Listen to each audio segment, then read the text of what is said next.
Ryan. Hello, Rachel. How are you? I'm reporting for duty! I'm doing a little salute to you, Rachel, in case you can't tell. I'm saluting. I'm reporting for duty! I'm reporting. Are you reporting for duty? No, I'm fucking off. I'm done. Rachel's retired. She won't be here for the series finale of the 5th season. She is retired. Or River of Souls. Or especially of River of Souls. That's for the people who stay around like me, the leeches of Babylon 5. You won't stay around for Crusade. That is the ultimate shame. Unless you give us $100,000 on Patreon. I keep raising how much we deserve for Crusade. I do own, I'm pretty sure, I have to double check with my parents, they actually have the DVD, even though it's my DVD, of Crusade. We have the early prints of the DVD that include the scathing JMS commentary tracks in which he just is sitting there ripping TNT apart, every single commentary track. So I'm pretty sure that we have those, but all of this hubbub about, all of this talk, all of this squawking about and reporting for duty in relation to Babylon 5, what's that all about, Rachel? I'm sure everyone's tuning in to a discussion of Babylon 5 and they have no reason to know why. Like, what? I'm tuning into a podcast talking about Babylon 5, but why? Why choose our podcast? No, what's this podcast all about? What's going on? Yeah. I don't know. I'm not them. I'm in the podcast with you, Rachel. Help me, help them, help you. We are here to discuss Babylon 5. We've both watched it before. That damn fool is my husband, who I keep on choosing for whatever fucking reason. And we discuss Babylon 5 from a spoiler perspective, from a rewatch point of view. And we bring the yum perspective to these discussions. Dear, not in the least bit annoying husband, would you like to explain yum? We are the only Australian Babylon 5 podcast as well. That is a title that we blazed, and we are the only ones who continue that honor. And with Yum, it's a moment from Star Trek Discovery, a series that honored us with its presence and inspired us to do a podcast in the first place. It had an awe-inspiring moment, a scene in which a character responded with a very out of the blue phrase of yum. Yum is of course a normal phrase, but in this series, especially in that moment, it was so abstract, so strange, so foreign, so unneeded yet perfect that our jaws hit the floor. And we've been explaining this for years now, hundreds and hundreds of episodes now, where we go over this in case you're new to it, or there's just an amusement to hearing us find new ways to express this. But, I just want to be real honest here for a second. Like, people may think that there's some joking around and some hyperbole after all of this time, but Rachel, you can attest to this. When Yum happened in Star Trek Discovery, it made us react very strongly. Yeah. I don't think you can just passively accept that moment. I just don't think that that's something that either of us were willing to do. And for yourself, do you recall the guttural reaction that you had to this moment of a character who we barely know, licking her lips, throwing her hair back and saying, yum? I don't remember my reaction because I was so distracted by yours. We had one of your friends over. They were asleep at the time in the spare room, and we said to each other, now we watch Star Trek Discovery's 2nd season finale, and we woke that person up by hootering and hollering and just losing our shit, and they were very annoyed at us, but I don't give a shit, Brene. Get over it. We watched Star Trek Discovery and it inspired us to podcast, and now we talk about episodes of science fiction television, one at a time. We've gone through Discovery for the time being, and now we're nearing the end of our experience, our rewatch, our revisit, our reviews of Babylon 5, and we are up to the second last episode, the penultimate episode of season 5. Now, there is going to be a movie in between this discussion and the series finale, but what is the episode we are talking about today? What is the episode that JMS penned as the lead up to the end? Objects at Rest. Sheridan and Delenn embark for the new ISA headquarters on Minbar. But acts of betrayal by Linnea and Mollari cloud the nascent era's sense of tranquility. It's a very wordy description from the DVDs. Hard to get it to roll off of the tongue very easily. Some stumbles had, even when I read over it. But in our going through of Babylon 5, we like to have a little bit of fun. We like to examine an episode and the characters within it through the yum energy. Who had YYE? And that is, who could have said yum yum if given the opportunity? If there was any character in Objects at Rest that could have had such an absurd thing given to them, like yum yum in Discovery, who could it have been in this episode? Who could have done it in one of the final hours of the series as a whole? In your expert opinion, in your clinical perspective as a doctor, as a scientist, as a space person, my first sci-fi suggestion is Toulon. Okay. I think if he had said yum yum in response to being offered the job as ambassador, I think it could have done a lot for the show. It could have done a lot.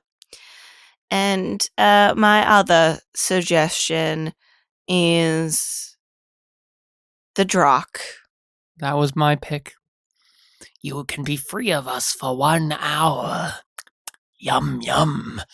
I will have to do... Or even Mollari after he sips that little bit of booze. Or even when he's on Minbar, he's very joyous. Mollari was my pick, and the Drock, but I have to say it. It's unpopular. We have to get it out of the way. We're going to have to talk about it eventually.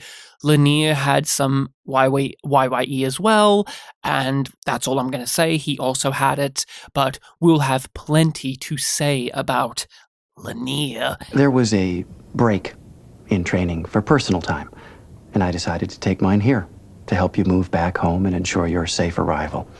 I believe the humans call it a working holiday. Well, I'm happy that you came. John and I have been packing all day. I could use an excuse to sit and talk to someone for a few minutes. We're going to get into it right now. I hate with this. our I hate thoughts this. on this episode, our history. Oh, you hate this? You will hear how annoyed I am in this recording because there is so much about this episode that I dislike, and Ryan had to pause the episode because I tried to walk away. When did you try to walk away? Why would you walk away from... I really wanted a snack. It just was conveniently about a minute before Linnea's betrayal. Well, so I paused it for you just so you wouldn't miss it. And thankfully... I don't mind not seeing that again. But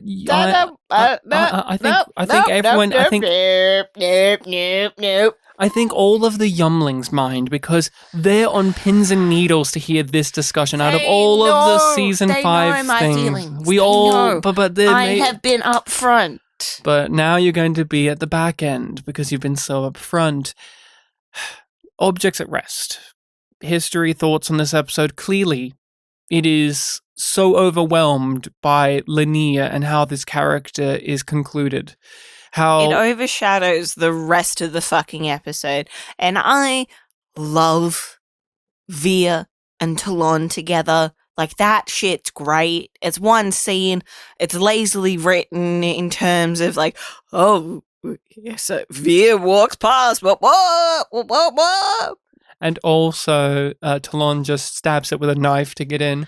This episode, man, it has some of so lazy. No, it has some great in stuff. Weird bits. It has some great stuff. Yeah. Some great farewells, some great setups and payoffs and beautiful things, tragic things. I love, as do many, I think this is when Franklin leaves because I'm so distracted by fucking Linnea.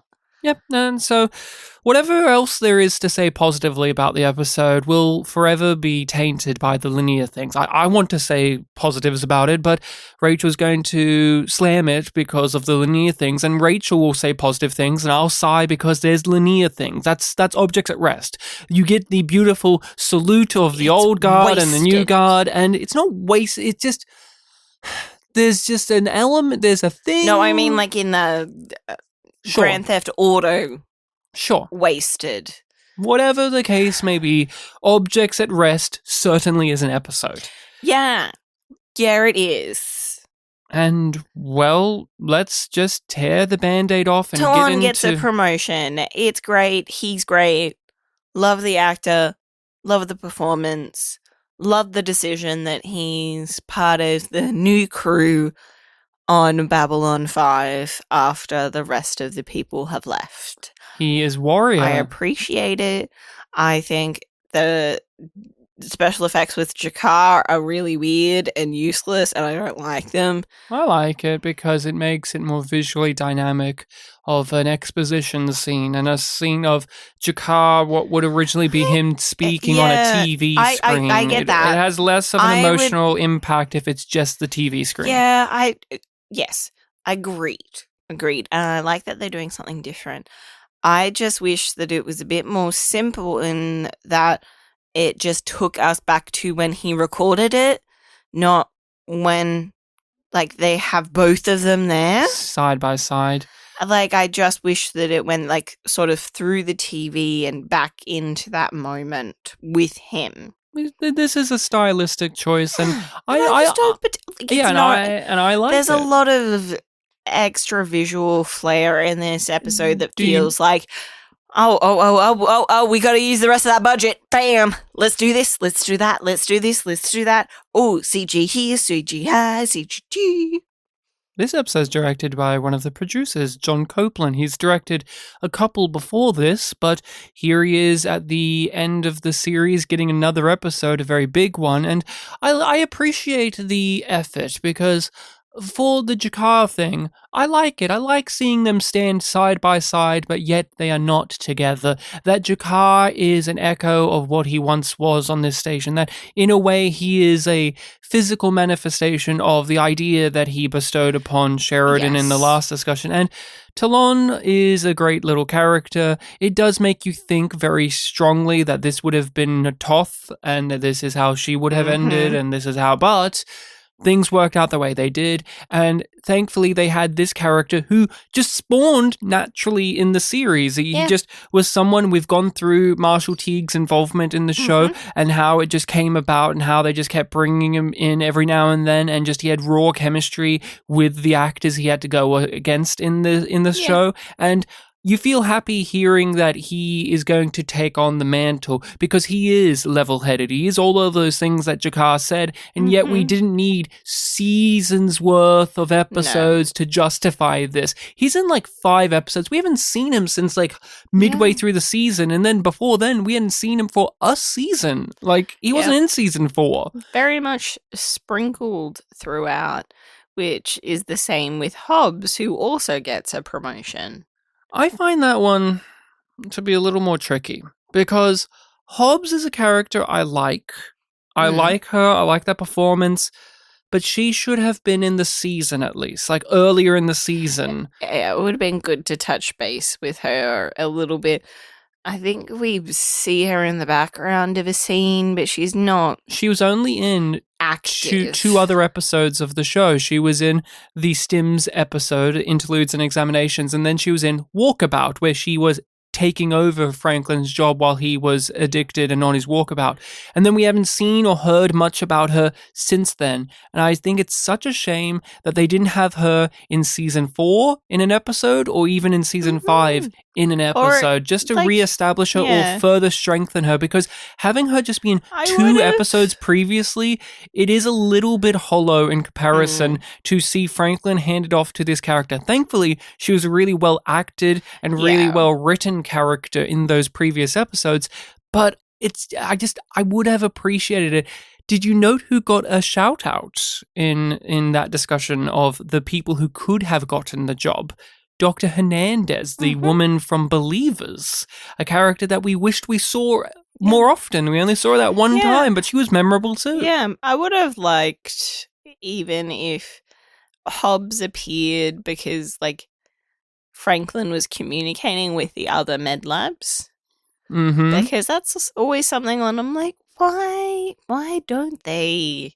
I wish she was there when he was working on the telepaths with the machines in their heads. I wish she was just sprinkled in a couple more times, because she does have a presence, this performer. We did a spotlight on her. We've talked about her, and I like her as a character. I really am appreciative that she's here in the final days of the series to say, I'm going to be the one taking over, and you, the audience, can feel comfortable with that. And I do, but it's the most strained out of all of them, because with number 1 taking over, we believe that. We've met her. We even met her, at a time where things were very volatile with the crew. So she was on Mars, and now we've got Dr. Hobbs just strolling back in after 2 seasons of absence just to say, yeah, you know me.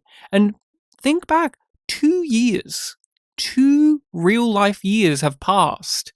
What's the guarantee that people would remember her strongly enough? Like we do, because we're nerds, but do you remember a character from Grey's Anatomy that appeared in 2 episodes 2 years ago? No. The truth is, there's a number of characters that have appeared in many more episodes than that of Grey's, and I do not remember at fucking all. And she has a nice little back and forth where she says, why me? Why are you promoting me? Of all people, there's these people who are more qualified and don't get up in your grill as much. Why is it on me? And the answer is because you do stand your ground, and you have you're a generalist.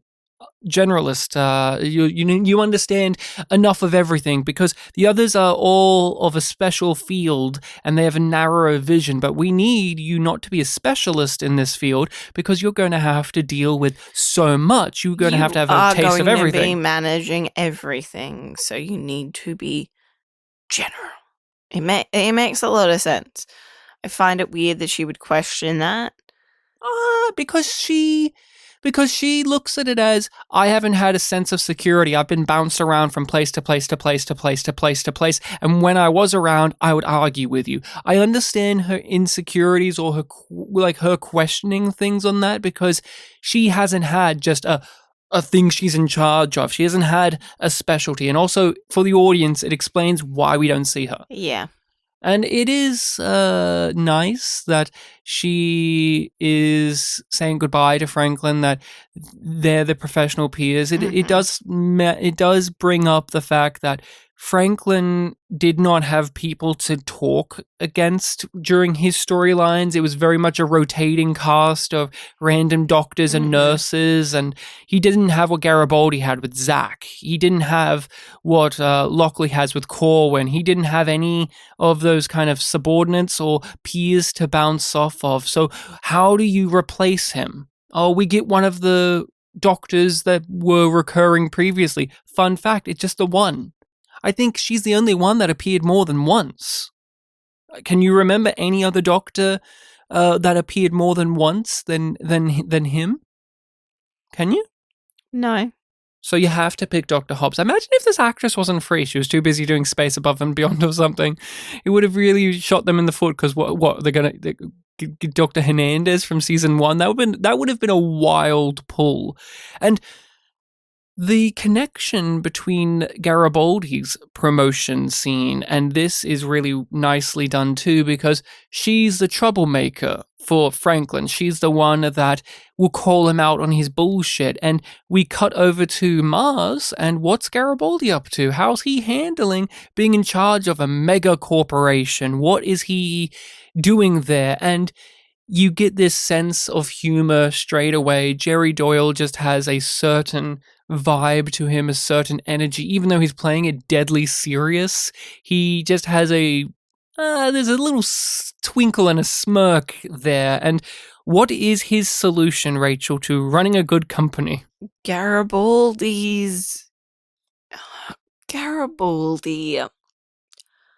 makes a very, very idiotic decision, and somehow we are meant to be like, yeah, he gets it. What the fuck do you mean? What the fuck? Also, small detail that gets under my nerves, right? Under the nerves even, not under the skin, the nerves. A small part of this. So it makes very little sense to me, but it makes sense in Garibaldi's logic that he's like, I'm going to get these middle management misfits and make them the board of directors. Mm-hmm. Sounds like a great idea. Get all of the rowdy troublemakers because they know how things really are. Because that's him. Yeah. That's Garibaldi. Yeah, he's surrounding himself with people like him. Yeah. And is that the part that gets under your nerves? What's the part? What's the part about it that gets under your nerves? The part that gets on my nerves is that they're so excited to take on all of these responsibilities for only 100% pay increase. They're all middle management. The difference between what the previous directors would have been getting and what they get with 100% pay increase is vastly different.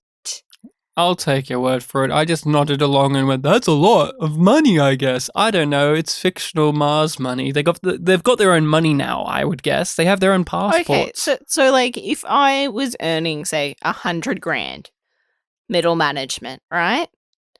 And then I got promoted to director, where the previous director was getting 5 million.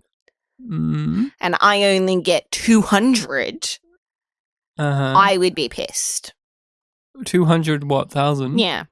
Look, here's what I'll say. That is the smallest problem with Garibaldi. I know, but damn it. We know, I want to stand on the hill anyway. What we know is JMS is really skilled at writing business. Super skilled. You can tell that because his idea is put the monkeys in charge. This is so stupid. It's just, and they frame it as... This episode is full of stupid shit. And they frame it, but here's the difference. It's the penultimate episode of the fucking series, and it's just so aggravating. It's just a dumb scene in a myriad of dumb scenes, but the difference is this one's treated as if it's cool. The other things that we may find dumb or aggravating or stupid and just bad, just awful, is treated with sincerity, is treated as if it's poetic or meaningful or profound. While this is meant to be a joke, like this is meant to be humorous, and we're supposed to feel like our good friend Julio and just pat ourselves on the back for enjoying Garibaldi as our everyman character. But the thing is, he's not an everyman character, and he never has been. He's a filthy cop who now is a filthy capitalist. Whoop-de-doo. And this is supposed to be just a fuck yeah moment for him. And that's always the problem with Babylon 5, is as much as I appreciate it, it does come with an attitude that I don't fully agree with, which is, it's going to be okay if we put our boys in charge. Like, hey, it's okay that Earth has been, thwarted now because the fascism is going to sort itself out because now our boys are in charge. Like, hey, Garibaldi's going to make sure that the corporations turn around because he's our boy, even though we know him to be a guy who would want to space lurkers because they're filthy and disgusting. And on and on and on it goes. And it is just exemplified with Garibaldi because he is a representative of an institution that we have very little respect for, which is he's a policeman, and he's the type of policeman specifically that we don't have high respect for because he likes getting off on the power. He likes being a nasty cop. He loves putting down those who are already put upon to satisfy himself. And now you just reward him by saying, he's a mega millionaire and he's going to put a bunch of other people like himself in charge. And that's a good thing. And it's like, no, could you just put someone who knows how to do the fucking job in charge? But the argument is, Ryan, they know how to do the job because they're with it. It's just so corny. It's just so corny to me. One part of your job is to tell me if I've screwed up, to stand your ground. Now, if you're right, you get a bonus. If you're wrong, I will eat you for lunch. Franklin has a quiet exit. In fact, he has a conversation with Sheridan that we don't hear.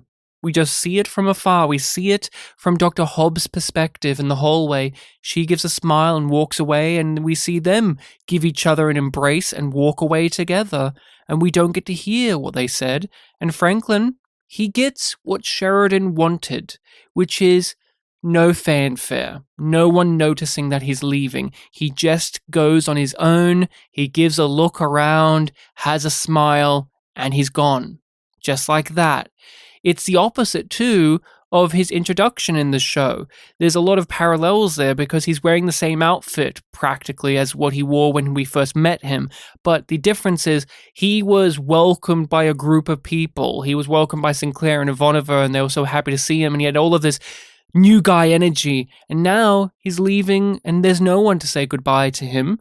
And he's not asking for any fanfare, and he has a very low energy, but a very solemn one. It's like, if you played this scene against when we first met him, it shows you how much he has changed. And for a character that I think often gets put on the back pedal of things, like he's always been shoved down the ladder of interest for this series, how do you feel about this being how Dr. Franklin goes?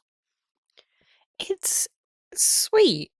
It's sweet. It feels like it matches him at this stage of his journey, and that it is just him returning to his way of life in a weird sort of way of like he's used to moving about and doing things differently, and taking charge of Babylon 5 was a sidestep for his career in a lot of ways. Like, it was a massive step up, but it wasn't where he saw his career really going.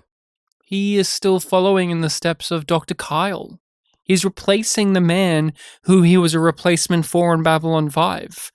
And there's something just poignant about that. There's just something there that just sparks an interest, and he gets what Sheridan wanted. Sheridan didn't want anything. He opens up the episode talking about how glad he is that Lockley is here and that he knows that the station will be in safe hands, but he is not a man wanting or needing the validation for the job he has done. He wants to just go on his own terms, but sadly, that's just not the way of it. The press find out, the people find out, and Sheridan and Delenn walk through a crowd of people, expecting them to say something, to say one last thing. What's the big thing you have to say about your time here? What's the thing that you walk away with when it comes to the experiences? And Sheridan does a very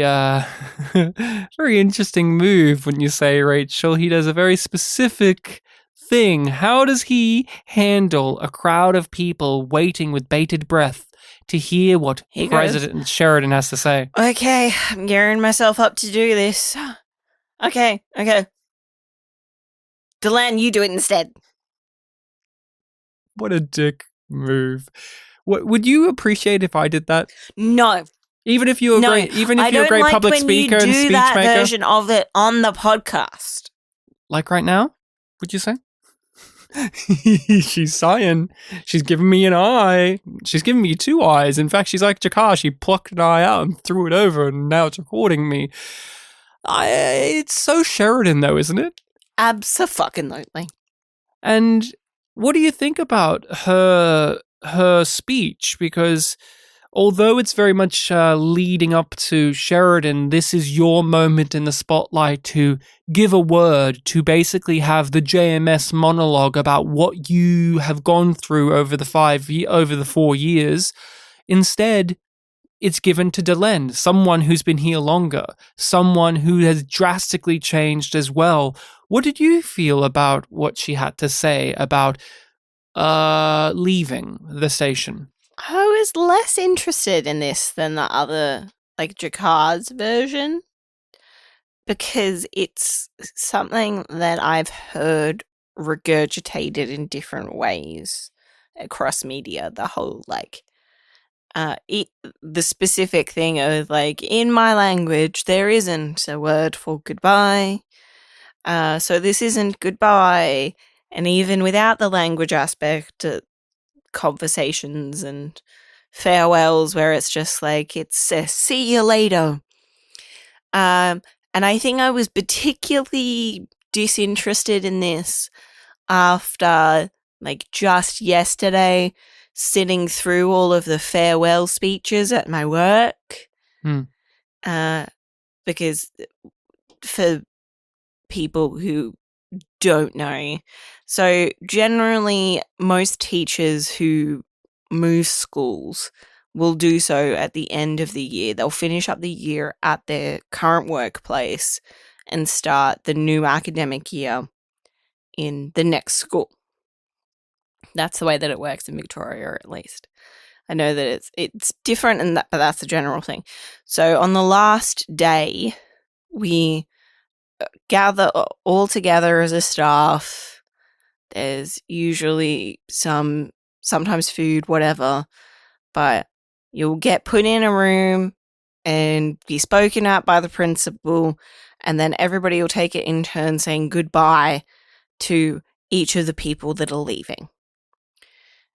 So I've just gone through that of the whole, like, you'll see me round, or moving on to bigger and better things, or I'll never forget you kind of thing.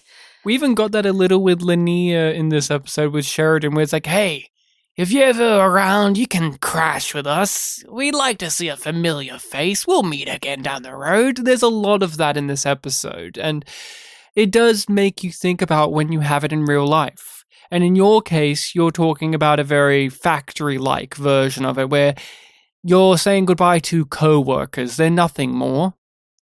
They're even... And if they were something more, I would have said goodbye to them outside of that event. Yes.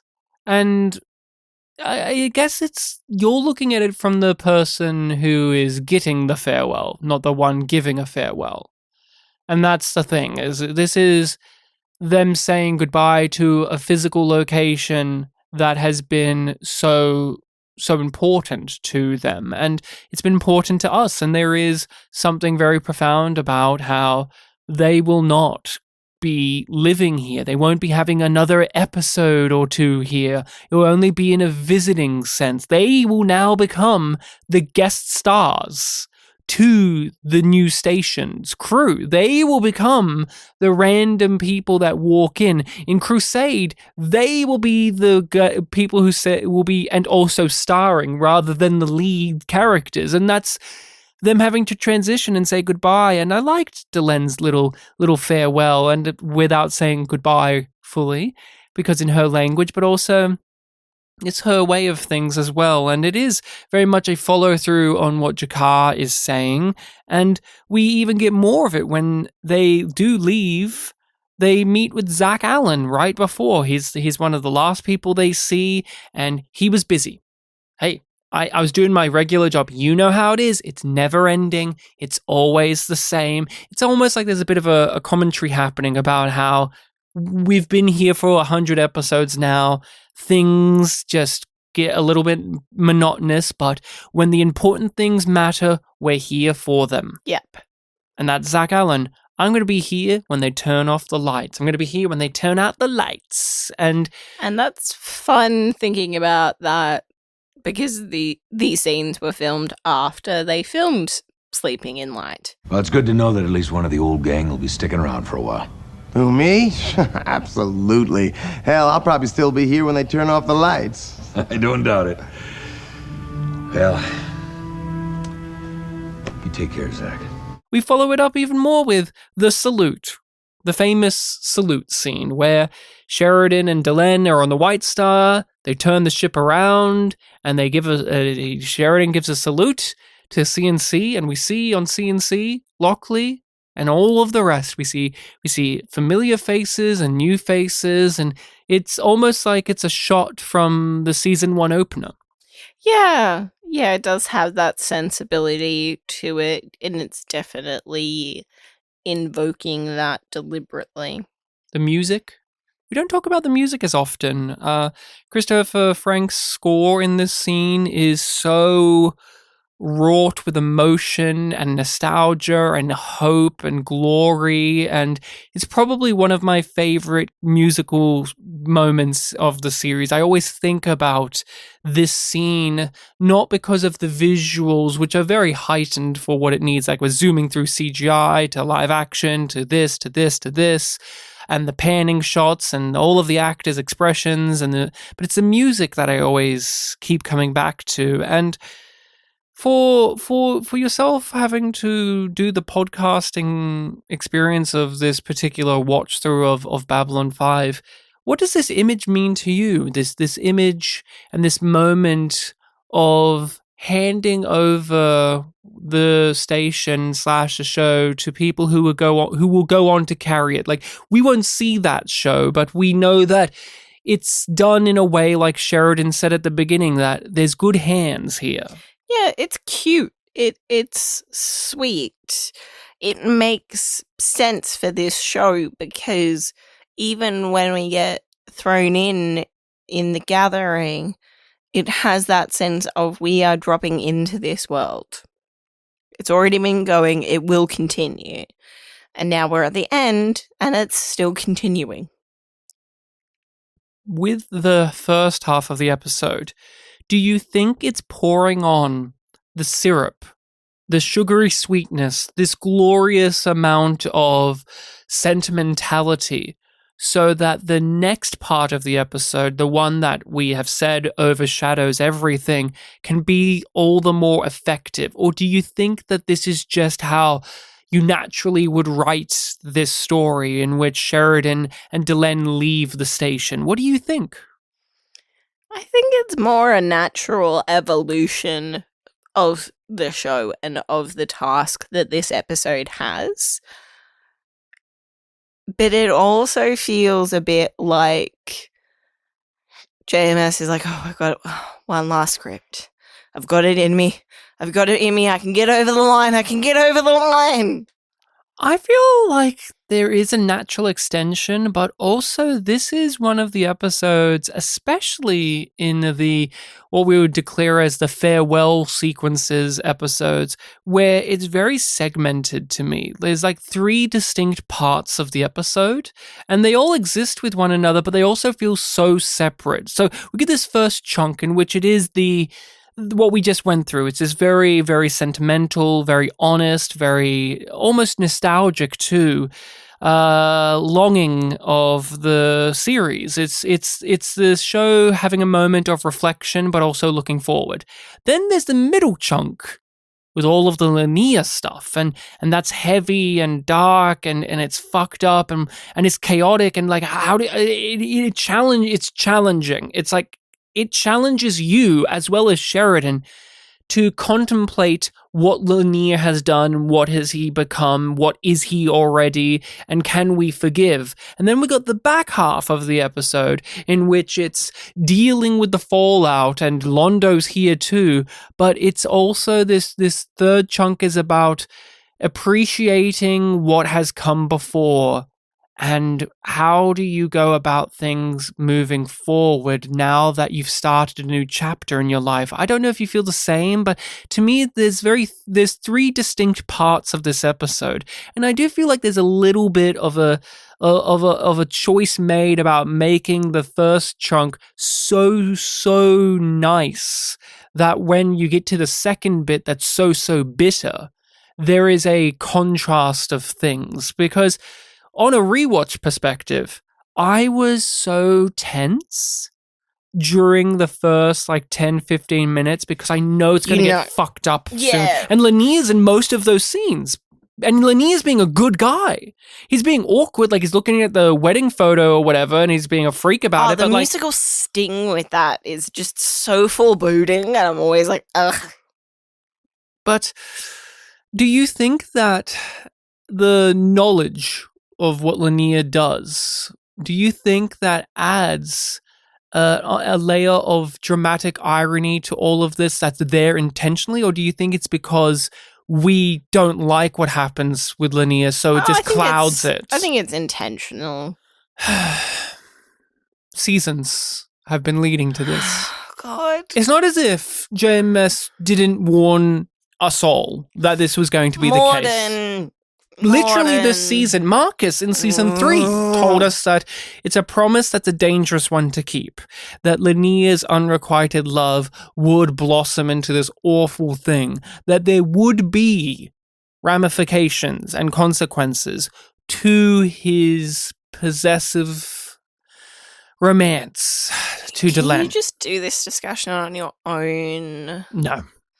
I'm not strong enough. I think my contribution is just going to be yuck. It's very yuck, isn't it? You know what's really striking to me? I always remember this too, but it's always strengthened 10 times when I watch it, which is it's so pathetic. Oh, yes. It's yucky, it's uncomfortable, it's gross, it makes me angry, it makes me sad. But the most palpable thing about it all is it's so pathetic. So goddamn pathetic. So. Everything's off. It oozes. It oozes ick and yuck. And, okay, so let's explain. Please explain. Please explain it. Good luck. Okay, so very randomly, there is something that goes wrong with the ship, and a ranger is just, wallama. This is after a whole preamble of Sheridan needing to leave his room. Yeah, it's just so you know why Sheridan's walking by. Convenience. That's the issue with all of this stuff is there's a lot of convenience. That's the word. Keep it in mind. There's a dominoes of convenience. It does what we've grilled Star Trek Discovery for, which is it clearly had an end goal in mind. And we needed to get there. And it retrofitted the scenes to lead to that point. Lanier needed to betray Sheridan, so this is what happened so that can happen. And it needed to be so small and mundane and yet devastating that Lanier will never be able to forgive himself for it, and yet others could. That's the twist too. That's why it's contrived like this, because it could have just been, Lanier stabs Sheridan because of this, or no. It has to be something that is positioned in a way where it is an awful betrayal. You wouldn't be able to forgive yourself, but others could potentially forgive you. And it can be covered up. Yes. They can go, well, we will keep this to ourselves. Mm-hmm. We will protect Lanier. So Sheridan's there when the doors close, which I think is a really stupid feature of the White Stars, that they don't they're like, well, we're gonna seal off this area because there's this hazardous gas, but we're not gonna release anything to help anybody who may be stuck there. No, Rachel, they have a button on the outside. Yeah.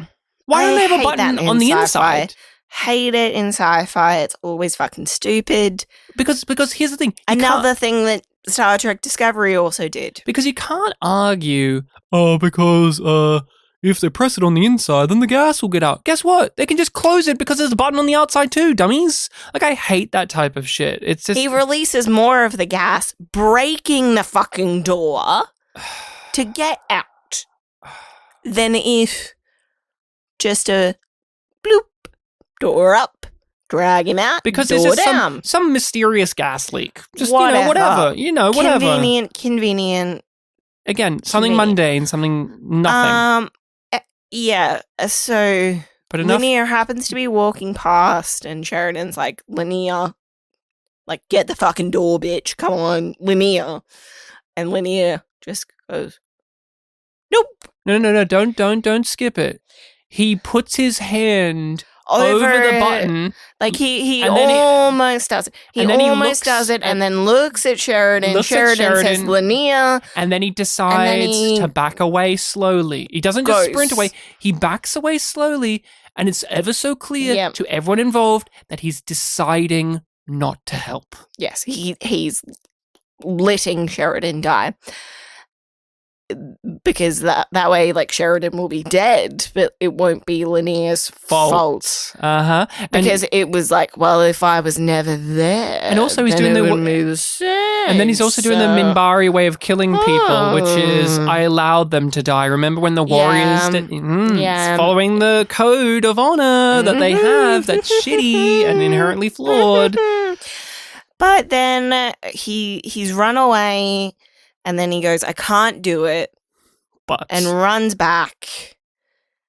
Sheridan has gotten himself out of the situation. By using the Ranger's staff to break himself out and to save himself and the Ranger. Linnea comes in and it's too late. Sheridan saved himself and the other Ranger. And he gets the meanest, filthiest, most scowl, righteous look from Sheridan. Bruce is acting spectacular. Love it. Spectacular. Wish you didn't have to do it, Bruce. Wish you didn't have to do it. If you ever got a look like that, would you not run away? I channel that look when I'm giving kids, like, my teacher stare. Bruce is so fucking mean looking because he's so smiley all the time. Like, Sheridan's so smiley, but when you get that scowl, boy, and then Delenn comes in. Yep. And Linnea, she's what just happened? like, what? Like, because she doesn't know. Only Sheridan knows. And why knows. would she assume? And you know... Linnea runs away like a coward. You know, he chose to let this fellow Ranger and Sheridan die. And then he changes his mind and goes back like a wimp to undo it, and it's too late because Sheridan's already gotten himself out of the mess. And then he turns to the dark side and goes off and banishes himself like a whiny wimp. It's clear that we don't like this. It's clear. And the main two reasons I really hate this is not because of Linnea's betrayal itself. It's been told to us, and on this, especially on this watch through, I am perfectly fine with Linnea deciding to let Sheridan die because he's a weird little incel freak. I don't care for it overall, but I understand it, so I don't have much of a problem with it. But what I do have a problem with is what we have said, which is it feels awfully contrived to get to those points. It doesn't feel natural. It just feels that, we're nearly out of the show and I made a prophecy. I have to follow through on it because I'm Joe Michael Straczynski and I follow through on things. If this was played earlier in the show and we actually got time to live with it, that's the thing too, is it happens and then we have to kind of ignore it because we've still got other things in the episode. Like, isn't that the real weird part of it, Rachel? Is this huge thing happens and then within 2 minutes of it... It's not the climax of the fucking episode. Within 2 minutes, they basically wrap it up with a neat little bow. Well, not neat little bow, that's an exaggeration, but they wrap it up because they have to deal with Londo and they have to deal with this and this. And the second thing that bugs me, this has always infuriated me because this goes into the fact that this is unnatural. This does not feel realistic because the argument to be made about this linear stuff. I've heard JMS argue it. I've heard other people who are fans of this. I've had discussions with it with people. Is Linear's entire thing feels uncannily real to life. That he has this infatuation with a person that he cannot get with, and it becomes this toxic thing within himself. We've talked about it on the podcast. Like, wouldn't you agree that it's surprisingly realistic? Yeah, that's not the inherent problem with this. And now that we've laid that out on the table, it's surprisingly realistic. And JMS and this series does follow through on things in a way that feels true. It feels so untrue to me that he would let another ranger die. Yeah, that we've declared our support of that position. Like, if it was just Sheridan, fine. Yeah, but it doesn't feel right that he would be willing to sacrifice that other ranger as well. And he knows that they're both there. He knows that they're both there. I've seen people have argued with each other, blue in the face, like, no, we can't see him because of the smoke. Okay, even if he can't, what is unrealistic to me, and this drives me fucking nuts, is Sheridan is sitting next to the ranger, and Linear sees the ranger, he sees Sheridan, then they split. And after that moment, the ranger's existence is never brought up. Sheridan and Delenn have a whole back and forth about Lanier's actions and how Lanier nearly cost Sheridan his life. No, he didn't just nearly cost you your life, Sheridan. He nearly cost you and another person, a completely innocent person. Sheridan's innocent too. Sheridan is completely innocent, but within the seasons-long worth of story that we've got, we understand on some narrative level why Lanier would do this. It feels realistic. It feels like, okay, this is what you would do with what we've been presented. But the Ranger is completely outside of that. And the series itself, the writing itself, JMS himself don't acknowledge it. And that feels so just against everything that this series explores. It feels so dishonest. It feels so sleazy and slippery. It just is such a disservice. I want Sheridan, I want Delenn to bring up that Ranger. Now, you could argue it doesn't matter. Well, guess what? It does matter. His existence matters. Like, he's a person. And you know who agrees with us here? Bill Mooney. Yeah. It's so weird to me because why write it like that? Like, why can't it be what you said of Sheridan just gets trapped on his own and he breaks out on his own? Why write it with another person to be a potential victim of Lanier's betrayal and then never reference it? Why is it? And how can you argue against the reasoning being other than it is a construction of the script and nothing else? This is a series that goes above and beyond just having hackneyed script things, especially at this point. Yeah. It feels like a massive drop. Massive. For you, I just went through my two main things of it. What about this just irritates you so much, especially even now that we've gone through the podcasting thing and we've been picking apart all of the breadcrumbs, all of the steps that lead to here and appreciating how it's been written and how it's been performed? It's just like, yes, I just don't think that Lanier would be willing to sacrifice that other Ranger. I just don't feel like he would be able to. I think he would have that moment at the door, but go, no, that other person doesn't deserve this. But, like, it is also that it's just retrofitted, and we already went over that, but it's a massive disappointment because it feels so lazy and so contrived, and all of these performances are great. Bill Mooney's doing it against his will. You can tell he hates every single second of this. You can tell. And you can tell, yeah. I don't begrudge the man, but this is, you could say, his worst performance in the show because you can tell he hates every single second of it. You can tell in his eyes, you can tell in his body language that he loathes it. I do too, Bill. I do too. I actually like all of the stuff leading up to this. I love all of this stuff. I actually can say I love it because it is commenting on things that lots of shows don't comment, especially of this era, especially of this genre, don't comment on. And it is bold, it is striking, it is unnerving, but this whole entire thing is sloppy.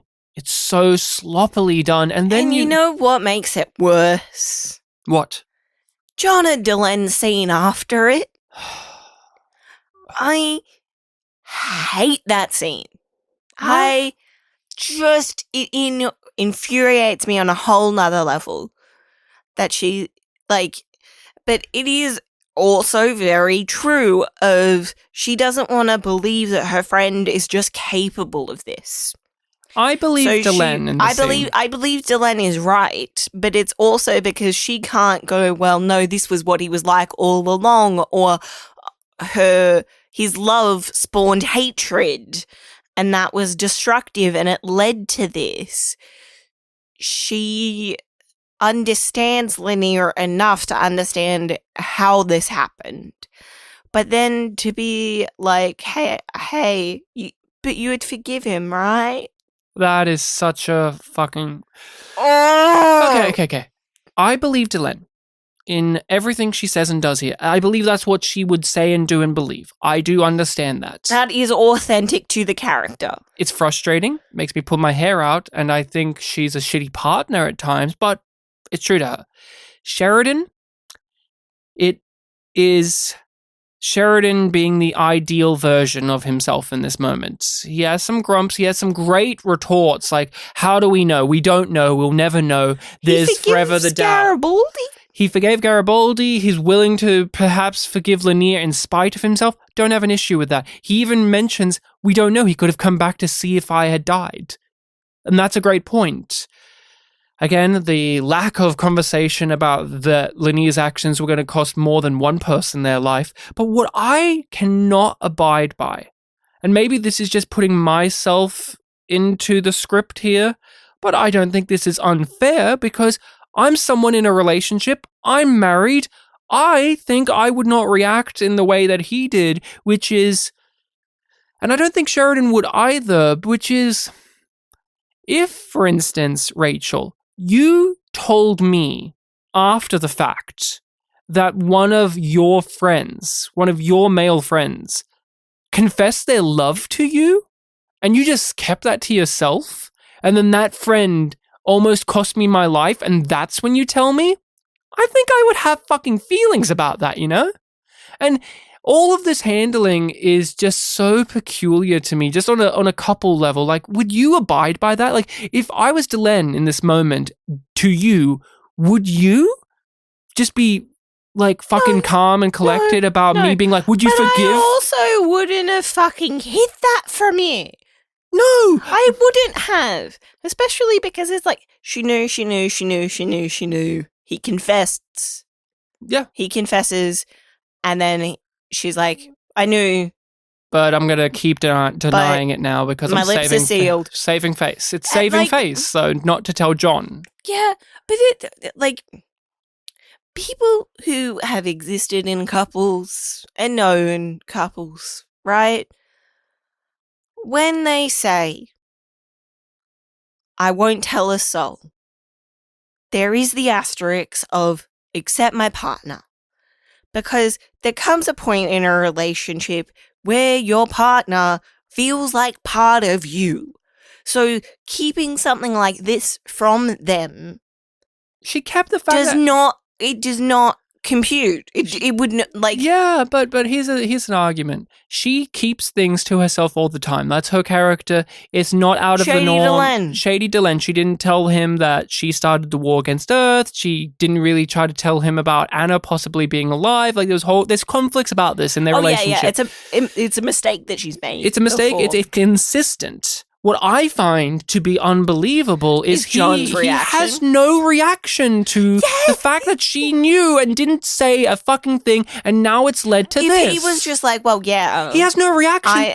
Even, like, the fact that there's no reaction is what's annoying. If he was just like, well, yeah, I kind of knew that too. Or, well, This is a writer's scene. We didn't have to say that to each other. This is a scene where the characters are no longer themselves wholly. They are JMS. Because JMS is telling us... Mouthpieces. Us that and Lanier what annoys me so much about this scene. Because Delenn is basically JMS telling us that Lanier acted out of character, and that happens from time to time. Audience, don't get too mad, because this isn't out of nowhere. We explained it in the show. We forgive him so you can forgive him too. No, it's not even about the forgiveness. Because John is willing to, but he hasn't. Because there needs to be consequences, and Lanier does not accept that. But what is the conversation is, should we forgive him? Are we capable of doing that? The characters say yes, but it's left in our court as the audience. Can you forgive Lanier? Are you accepting of that? And I don't even know how I feel about that, because I find this conversation after his betrayal to be so rickety in naturalism of life and the characters. There's moments where I agree and moments I don't. It bothers me. It bothers me. It's a scene that is very bothersome and weird again. I don't accept this scene. I don't accept it either. And then I don't accept the fact that this is Lanier's conclusion. Lanier phones up Delenn later to basically say he cannot forgive himself and he cannot return to her until then and give her a worthy version. And then he rides off into the sunset and Lanier is gone. Which is basically what he said when he joined the Rangers of I hope I can be somebody that you're proud of. He's making the same mistake again. And that's the irony is they're saying, come back, we can help you. And he's rejecting it because he's going to make the same mistake again. And he ends his story with never being able... And he probably dies like that. Yeah, because he dies. He, as we know in the series, don't give a shit about books, don't give a shit about comics, don't give a shit what JMS says on the Lurker's Guide or not. As we know it, he dies on a down note. He ends not even in I wouldn't even say that this is portrayed like a tragedy. It's just portrayed as just a JMS pissing on the character, honestly. It feels we're pissing on him. I'm done. I don't want to deal with this anymore. I think we've thoroughly explained why we don't like it, why it doesn't work for us, why it might work for other people, and the fact that our minds haven't been changed. Not on the ending. I like the rest of it well enough. That's been changed. But this ending, and this is the tragic part. Rachel, your reaction right now, is there any character in this show that has had that reaction for you as we end the show, we end their character and you're I don't want to talk about it. It sucks. No. Talia, it's oh, that's disappointing. We didn't do much with her. Warren Keffer, he wasn't really a character. On and on and on. But this is a guy who's been here since the first season. He's played by fucking Bill Mumy, for Christ's sake. Bill Mumy hates this ending. Mm-hmm. Lanier does not return until the road home, 20 plus years or whatever. Yep. This is it. And you don't, you and I are we're done talking about it, but I feel guilty because we usually say so much more than just this type of thing about the conclusion of a character. No, but it is because it is so visceral. There's not... It's also because it's so fucking piss weak that there's not a lot to talk about. It's not us talking about what happens. It's us talking about our reaction to what happens that gives the beef to this discussion. And I'm just too worked up. I just want to move on. Why? Talk about Londo. Talk about how that I can't latch on to that. Why does the episode move on though? Why doesn't it live in this? Because that's the point. It's been seasons of build-up to this, and it moves on as quickly as you want to. Can we at least talk about that? That's the thing that even adds more salt to the wound is we move on so quickly, and then in the next episode, they're oh, and Lanier died. there's never any sense of narrative satisfaction. I don't need it to be personally satisfying, like, oh, it's great that it ended happily. No. I don't need that necessarily. But narrative satisfaction is not had because the episode rushes past it. It's like, goodbye. We did it. It feels like an obligation. It feels like a check mark.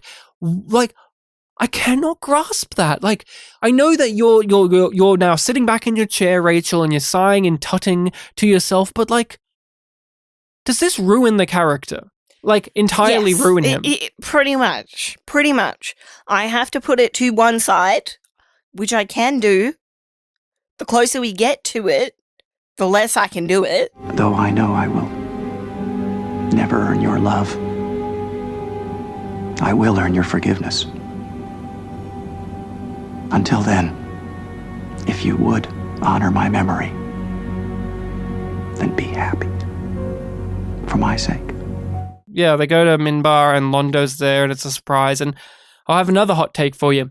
Don't need it. Look, cool stuff happens, but Londo's end should have been him on the throne all alone. That's enough. I actually don't need to know about David Sheridan getting a keeper and that's why he's weird in the future and connecting these dots. In fact, I care so little about it. Yeah, that can be dropped. That can just be going, nope. Does Londo's inclusion here, does it for you take away from the image, like take away from what was previously his end, which is he's all alone in the throne room, that he got what he wanted, but he is entirely by himself? Yeah, it does. I choose to forget about this a lot of the time or think about it happening earlier because I'm like, I can't ignore the keeper thing because it's there. Doesn't fucking matter to anything within the show, really. But it's there. It's business. Like, it tidies up some business, but not too much. Like, it still raises questions, but it answers some questions as well. Like, oh, the Drak are patient and they're going to wait for years, and they enacted this plan against David, and that answers what Delenn was talking about in War Without End, but also in Deconstruction of Falling Stars, we get a mention about how David was very weird and strange after a certain point, and it answers that, but I don't give a shit. I don't want it here.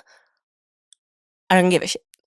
It would maybe be okay if we didn't have all of the whiplash of Linnea, because I feel like I have to catch up with all of the Londo scenes because I'm still in, like, gobsmacked at what they did with Linnea, that it's like, oh, and Londo's here too? Whoa, slow down, you're throwing so much at me, even though it's all slow-paced, even though it's all meditative, it's just like, whoa, slow down, like, Linnea just did this big betrayal and we're just gonna play it off like nothing. There's this strange moment too where John's like, oh, was that Linnea that called you during our conversation with our friend Londo? And she's like, yeah. And he's like, are you going to be okay? And she just remarks like, for the first time, I think so. And it's like, I always get confused of like, oh, I'll tell you when we're alone. It's just like, we're alone now. Yeah. Like, I don't know. What? You're in a hallway alone. And it's just like, well, more alone and not repeating stuff that the audience was here for. That's what that line feels. It's just so weird that she's so smiley after getting this call with Linnea and seeing Londo leave. It's just like, okay, Delenn, I guess you're kind of putting up a bit of a front, but you confuse me sometimes. And then we end the episode with Sheridan giving his speech about what he has picked up along the way and what he's learned, and he's recording it for his child that he will not be able to meet and greet and see in their, when they come of age, when they become an adult. As an Australian, there's a chuckle had when Sheridan, the American character, says, oh, well, now 21. It's 21 when you come of age. No, it's 18, bitch. That's when you come of age down here in Australia. That's when you can drink. Yeah, that's when you can vote. But Sheridan is an American man, so we'll allow it. And I guess that stuff hasn't changed. They still don't use the metric system in the future either, so whatever. And Now, this speech, Rachel, what do you think about this moment here of Sheridan using the idea of his fatherhood about to come in to remark upon what he has become over the last several seasons? I think it's really sweet, and I think it's extra adorable when Dylan comes in at the end. I love this moment for Sheridan. I think it makes a lot of sense. I think it's very earnest, and it's simplistically beautiful. It's so... But it sticks out like a sore thumb after the rest of this episode. Yeah, tonally all over the place. This is really well written. Bruce Boxleitner has so much on his shoulders to carry, but he delivers it with absolute grace and ease. And you get all of these flashes of the characters that he's talking, like this is in reference to or it rhymes with. And it's ever so telling that Linnea gets included in this list, but not Lita. No, Lita. Lita's not included in this list. Is it because they didn't have any flashback footage of her within this episode to cut to? That annoys me every time. But it says But it says everything. She was never his friend. He would rather fucking like give a toast to Linnea than Lita, the guy who fucking just betrayed him because he's an incel. But enough about that. It is very cool to end it on, and it is just a further solidification of the passage of time. That he is talking to someone who is not here yet, and he's talking to them in a way in which he won't be able to talk to them, and he is going through the journey he has had that we've experienced, but also that he is going to become something new. This is his new home, our new home, and I'm now going to become the president. Like, I am the president, but now it's really official. Now this is when it begins. And there's just a lot to chew on with how this one speech can pack so much of a punch of the themes and ideas and messages that Babylon 5 has been tinkering with for all of this time. And got to hand it to JMS that he knows how to write these things. And for someone who can be mean and cynical and do something as horrid as he did to Linnea, he also can turn around as a creative person and give us something that's so unbridled in how passionate and heartfelt it is. Like, for you now, when we go through episodes, do you still get a kick out of talking about the more like dark, pessimistic kind of real world view of how this series handles things, or are you leaning more towards these type of conversations, the ones about more loving things? I still enjoy both. Like, I like that Babylon 5 has both, and it is a world that lives in the grey, and that's just another aspect of it. All of this beauty. We're up to the spotlight, Rachel, your favorite part of the show. And what is the spotlight? I hear music playing, but what is this moment? This moment is when we stop and reflect on a specific performer within the episode. Sometimes they're a one-off, sometimes they are a repeat offender. And today we are looking at ISN Jane. We have to. Jane has been here since episode 1, the ISN anchor, the face of ISN. She was here when they got taken out. She was here when they liberated Earth and they brought her back. Played by Maggie Egan. Maggie Egan. Now Maggie Egan Cummings. She is one of the great examples of why we do Spotlight. A recurring small face within this grand sci-fi opera series. She brings joy every time because she is familiar. She is what the news can be in the real world, where there's a comfort to seeing the same voice and face of information every day. That there's a weird symbiotic relationship there. And she's your fictional news anchor, but you feel like you got to know her because she was there in two of the big important moments of the show, when Earth was taken over entirely and when Earth was liberated. And ever since then, she is still on the TV screen, but when you see her, it's recontextualized. Yes. There's no longer just this, it's the same old mouthpiece on the screen. She's a person. Yes.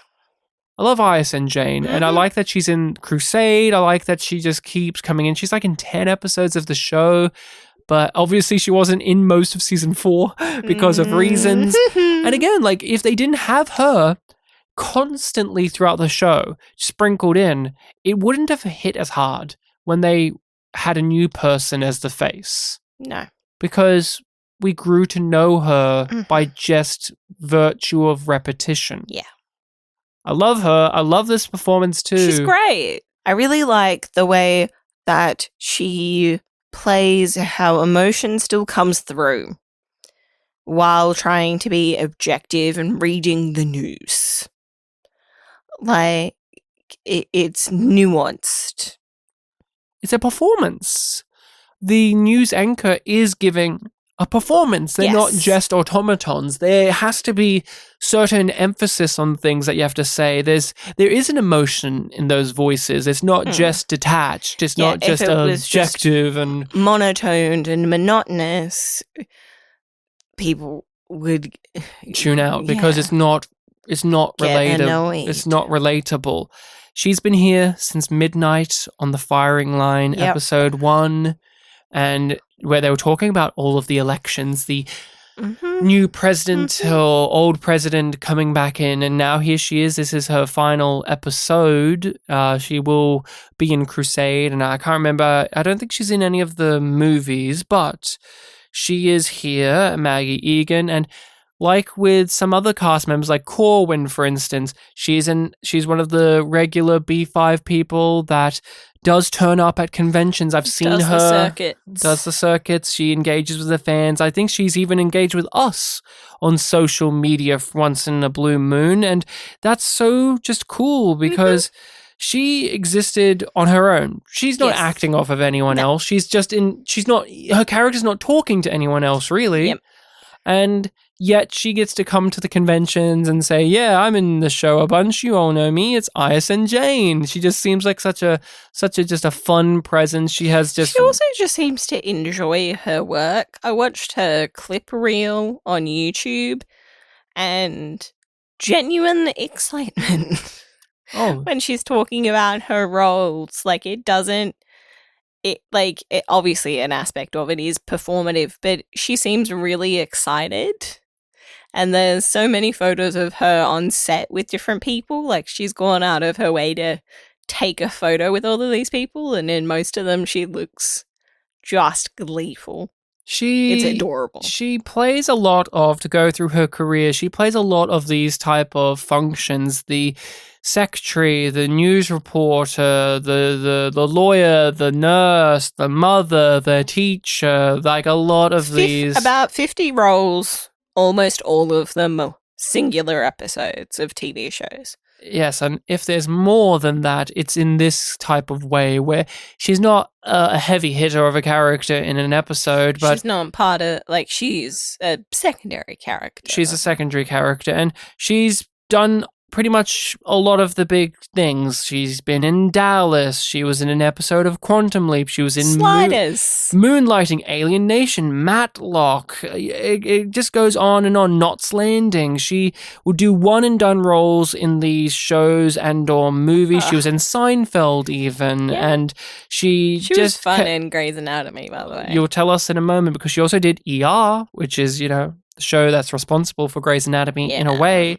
And she still is acting today. That's the thing to say as well, is she's still got projects in the works. She still interacts with people online. She still does short films. She still does ads and plays and theater productions and just a whole array of things. She's not just serious. She does comedies, as gone through. She did Malcolm in the Middle. She did Ally McBeal. She does serious things like your typical detective shows like CSI and The Mentalist. Okay, I wanna explain a little bit her character in 911.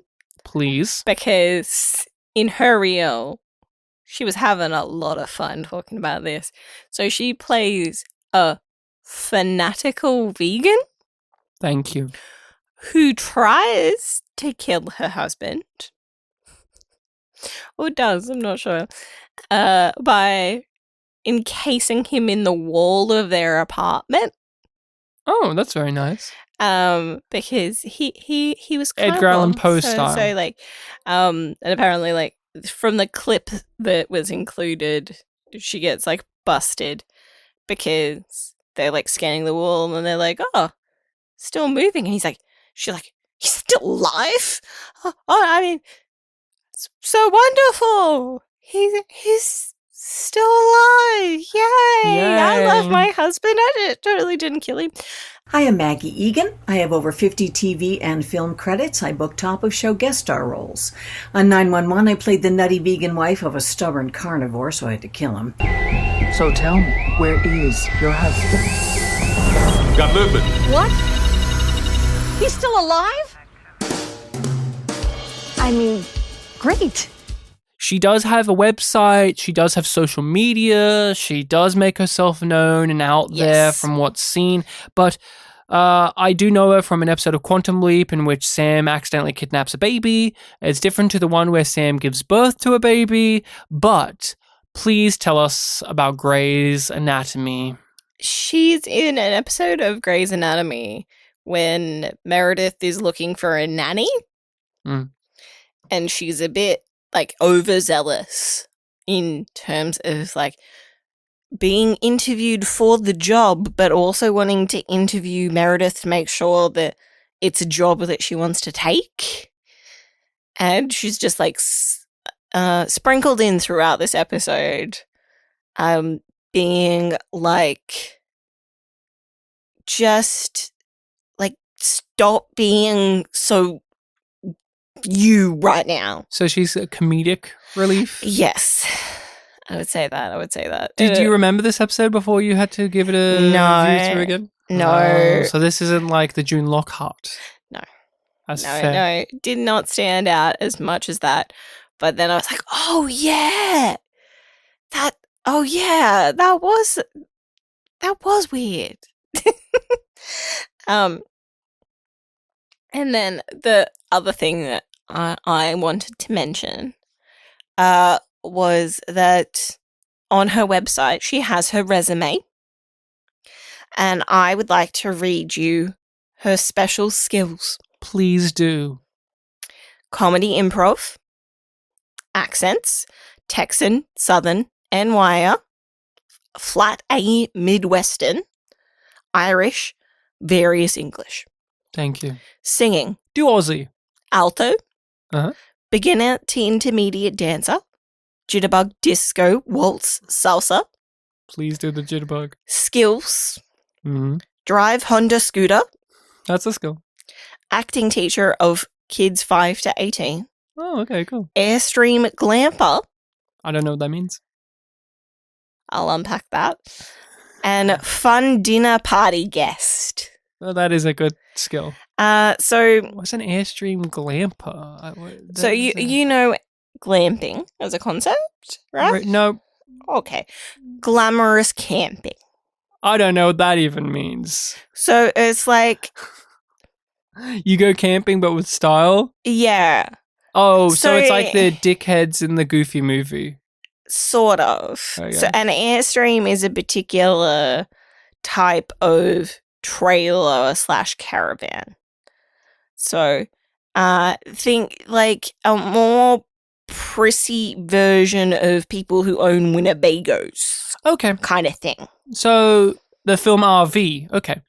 So I have an interesting piece But like of... Airstreams are retro. Oh, looking, like, okay, fair enough. They so look like a the other, capsule. so like the other couple in RV. Okay, the Robin Williams film Runaway Vacation, starring Josh Hutcherson. Now Let's hear this quote. she did a famous advertisement. Many people may not know it though because it's just a part of her. So she did the TV commercial for the Pillsbury Doughboy. She also did the a lot of American Express ones as well. But the Pillsbury Doughboy is very well known. We even know it because the Simpsons make fun of it. But here's what she had to say about the commercial she did for the Pillsbury Doughboy. I love this. I'm not ashamed to admit that is my finger poking him in the stomach. And yes, I had a little crush on him. Couldn't help myself. Anyone who smells like fresh baked bread drives me nutty. Love it. You know what you say to that? You just get the clip from Arrested Development of Jessica Walter saying, "Good for her." Like, good for her. She just owns the fact that she's a freak for the Pillsbury Doughboy, and she had a little crush on him. Yep. We all get it. Did you ever? This is so weird. Did you ever have an infatuation or a weird little crush on like a kooky weirdo character like that, whether they were for an advertisement or a cartoon or anything like that, where you just swooning over any little mascot? Were you into any of that? There must be, and I know that there was, but I cannot think of a specific one right now. Other than Big Kev, of course. Fuck off with your Big Kev. No. I'm excited. This is the moment. It's yum. Wow. Rachel's not holding back. Ryan, what is it for you? Well, we do it on a scale of yum being bad, yum being good. With that added context, what is it, Ryan? Tell me now. Shut it. Straight up, do not make me wait Shut any up. longer. No. Shut up and let me just say it. This is the wrestle. Because I like the episode, but there's an element of it that I fucking hate. And there's always a flip of a coin, but there's always a flip of the coin of like, for me, I mean, how much do you go on? Because the linear stuff is only a small section of an episode. A lot like of the the rest other of it, moments are really contrived too. I didn't find it as bad as you did. So I do give it a yum. With all that said, because the linear stuff is the end. It's not as if this is just that was a really shitty linear story in amongst a really good episode. No. This is its conclusion. This is the final time we see Bill Mumy as linear until an animated adventure he goes on where he plays an idiot version of linear. Yeah. So in my eyes, this is the final time we see the real version of the character. Yep. And it stinks. And we need to know what will be fanning out the smell of poo-poo next time. River of Souls. TNT presents a world premiere movie event. Fire! Featuring Martin Sheen as Soul Hunter. River of Souls. Premieres Sunday night at 8, only on TNT. This is the description that's on the back of the VHS box. Hope it's short and brief. Fear the Soul Stealers. The galaxy is home to many exotic and strange life forms, but none more bizarre than the Soul Hunters, mysterious beings that rove the galaxy, capturing the souls of the dying in special globes, saving them from the oblivion of death. Every race has a dirty secret, and the Soul Hunters are no exception. The tortured, screaming souls of 1 billion beings, wrongfully imprisoned at the moment of transcendence for 10,000 years. I'm losing the thread of this description. It's still going, but keep going. So, transcendence of 10,000 years, they got trapped. Okay, you want me to slow it down a bit? Yeah, please. Okay. I'll start this paragraph over again. Okay. Every race has a dirty secret, and the Soul Hunters are no exception. The tortured, screaming souls of 1 billion beings, wrongfully imprisoned at the moment of transcendence for 10,000 years. Now, that terrible legacy has been stolen. By who? And the Soul Hunters have tracked it down to the galaxy's biggest free port, the giant Babylon 5 space station. As 1 billion enraged souls erupt to possess the living, one question is on everyone's lips. What price would the dead pay to live again? I hope it's 1 million space bucks.